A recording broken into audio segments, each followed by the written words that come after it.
દોસ્તો, જય અલખધણી, જય અલખધણી, જય અલખધણી.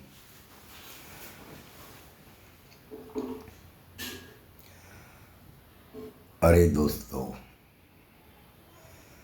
આ હવે તો નવું વર્ષ કહેવાય એવું આપણે બધાય માની રહ્યા છીએ, પણ સમજવું, જાણવું અને પછી અનુભવ થાય અને જ્યારે જો મનાય ને તો એ બરાબર કહેવાય. બાકી ખબર વગરનું માની લેવું, કોઈ પણ પ્રકારના અનુભવ કર્યા વગરનું સ્વીકાર કરી લેવો, એ તો આપણે કોકના હાથી શિકાર બની ગયા ગણાઈએ. એટલે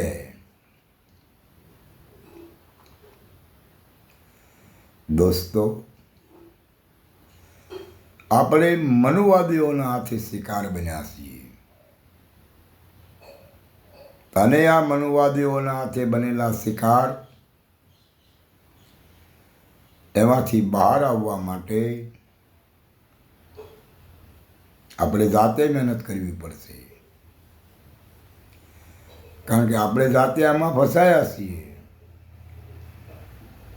તો હવે આપણે જાતે જ નીકળવું પડે ને. આમાં કોઈ મને તમને બહાર લાવી નહીં શકે. અને મનુવાદીઓની વિચારધારામાં ફસાયેલા લોકોને બહાર આવવા માટે આપણા માઇન્ડમાં, આપણા મગજમાં, આપણી વિચારધારામાં આપણા મહાપુરુષોની વિચારધારા દાખલ થવી જોઈએ. અગર જો આપણા મહાપુરુષોની વિચારધારા આપણી અંદર દાખલ ન થાય તો આપણી જીવનનો જે અંત છે ને એ બુરો છે.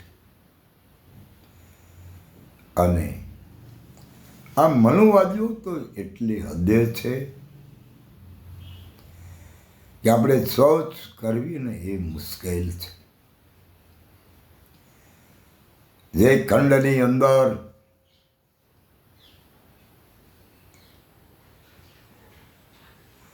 આખો એશિયા ખંડ, અરે એશિયા ખંડની જનતા તથાગત ગૌતમ બુદ્ધના વિચારોમય હતા.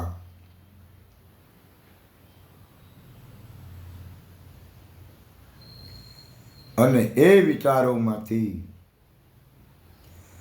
આ મનુવાદીઓએ એમની કૂટનીતિની ચાલ ચાલી અને સામ દામ દંડ ભેદની નીતિ અપનાવી. જ્યાં જે જરૂર પડ્યું એનો આ લોકોએ ઉપયોગ કર્યો.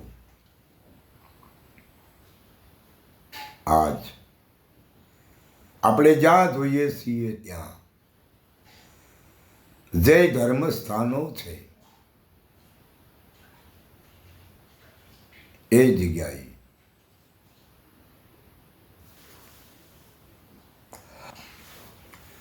જો ઊંડાણમાંથી એની ખાતરી કરવામાં આવે ત્યારે આપણે અનુભવ્યું છે, આપણે જોયું છે કે ત્યાં બૌદ્ધની વિચારધારાના અવશેષો અને બૌદ્ધના અવશેષો જોવા મળે છે. એનો અર્થ એવો થાય કે આ મનુવાદીઓએ બૌદ્ધ વિહારોને નષ્ટ કરવાનું કામ કર્યું છે અને ત્યાં એમના કાલ્પનિક દેવદેવીઓની સ્થાપના કરી છે. કદાચ મનુવાદીઓને મિર્ચી લગે તો કાલ્પનિક દેવીઓ કેમ કહે છે? તો દોસ્તો, મારો એ પ્રશ્ન છે મનુવાદીઓ છે કે આ ભારત દેશ એક સોનાની ચીડિયા કહેતા હતા. એમાં મોગલો આવ્યા, આ દેશને લૂંટી લીધો. તો આ 33 કરોડ દેવ, 66 જોગણી, 5200 વીર, 24 અવતારો, એમાંનો કોઈ આ દેશની વારે ન આવ્યો. જ્યારે જ્યારે મોગલોએ મંદિરો ઉપર ત્રાપ મારી, મંદિરોને લૂંટ્યા, દેશની જનતાને લૂંટી, આ દેશની જનતા મનુવાદીઓએ રચેલી જાળના ફસાઈ અને આ 33 કરોડ દેવોની, 64 જોગણીની, 5200 વીરની, 24 અવતારોની પૂજા અર્ચના કરતી રહી. દેશની સેવા છોડી, પોતાના બાળ બચ્ચાની ભાળને છોડી, સંભાળ લેવાનું છોડી અને આ મનુવાદીઓએ કરેલા નિર્ધારિત દેવતા અને 24 અવતારોની સેવા કરવાનું શરૂ કર્યું છે. ત્યારે હું એવું કહેવા માંગુ છું કે આ બધા દેવ ને ભગવાનના બધા હતા. તો જ્યારે મોગલો આવી આ દેશને લૂંટતા હતા તો કેમ રોક્યા નહીં? આ દેશના મંદિરોને છિન્ન ભિન્ન કરતા હોય તો કેમ ન રોક્યા? કોઈ મંદિરમાં ભગવાન બેઠો હોય અને એનું મંદિર તૂટે અને એ ભગવાન કંઈ ન કે તો અહીંયા ભગવાન નથી ભાઈ. એટલે ત્યાર પછી મોગલોના ગયા પછી અંગ્રેજો આવ્યા. અંગ્રેજોએ આ દેશને લૂંટી લીધો, પણ અંગ્રેજોને હટાવવા માટે આ ભારતમાં જે મનુવાદીઓ દ્વારા ઊભી કરવામાં આવેલી એક સાપ, દેવીની, વીરની, પીરની, એ કોઈ આવ્યું નહીં. અંગ્રેજ સરકારના પંજામાંથી છોડાવવા માટે કોઈ નું આવ્યું. આપણા દેશની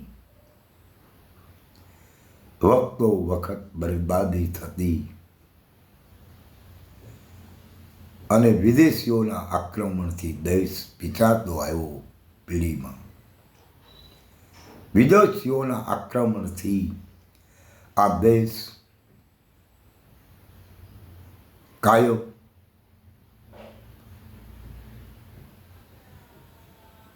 અત્યાચારનો ભોગ બનતો રહ્યો. પણ ક્યારેય કોઈ દેવ નો આવ્યો વારે, કોઈ દેવી નો આવી વારે, કોઈ વીર નો આવ્યો વારે, 24 અવતારમાંનો કોઈ ભગવાન નો આવ્યો વારે.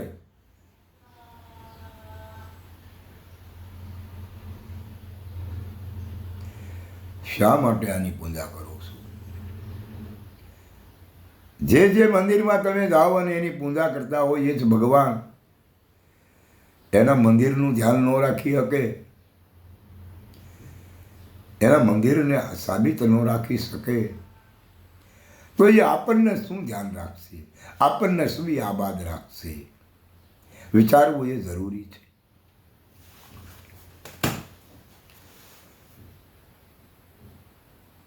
મેં સાંભળ્યું છે કે 5મી 6ઠી સદીમાં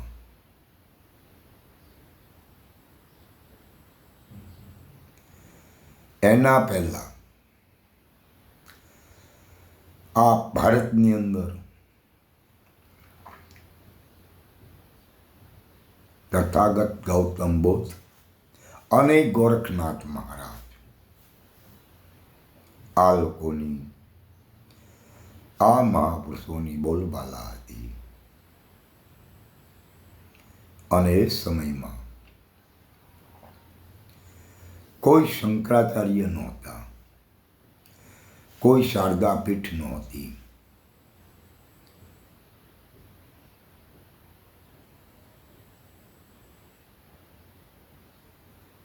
કંઈ નહોતું. પણ જ્યારે શંકરાચાર્યની ભૂમિકા ઊભી કરવામાં આવી મનોવાદીઓ દ્વારા, ત્યારે આ ગોરખનાથ મહારાજે બનાવેલી 52 મઢીની સ્થાપના આજ એ એક જ મઢી છે ગોરખનાથની. 51 મઢી કહાં ગઈ?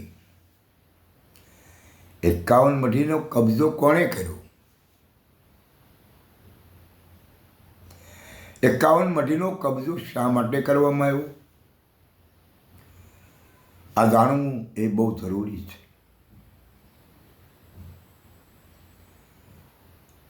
અને એ પછી મનુવાદીઓનો વેગ વધી ગયો અને બૌદ્ધ વિહારોને તોડવા પાડવાનું કામ શરૂ થયું. શા માટે આવું કરવું પડે ભાઈ? બલ પ્રયોગ કરવાનું કારણ શું ઊભું થયું મનુવાદીઓને? મનુવાદીઓની વિચારધારામાં રહેલા દેવ દેવી દેવતા એની તાકાત નહોતી બૌદ્ધના વ્યવહારોને અટકાવી દેવાની અને બૌદ્ધની વાતને વરેલા લોકોને એ લોકો મનુવાદીઓ તરફ આકર્ષિત વાતથી કરાવવા જોઈએ. પણ એવું ન કર્યું, કારણ કે મનુવાદીઓમાં એ તો છે નહીં. કારણ કે જૂઠ કો તો જૂઠ है. અને હું તો ત્યાં સુધી કહેવા માગું છું કે આપણા ગુજરાતમાં ઘણા બધા સંપ્રદાયો ચાલે છે અને એ સંપ્રદાયને ચલાવનારા મહાપુરુષો દીક્ષા જ્યારે આપે છે, ઉપદેશ જ્યારે આપે છે, ત્યારે એના લક્ષ્યમાં વાત કંઈક અલગ આપે છે. અને વર્તમાનમાં એને સેવા પૂજા અર્ચના મૂર્તિની પણ કરવામાં આવે છે. તો આ બે વસ્તુ સંભવે ખરી.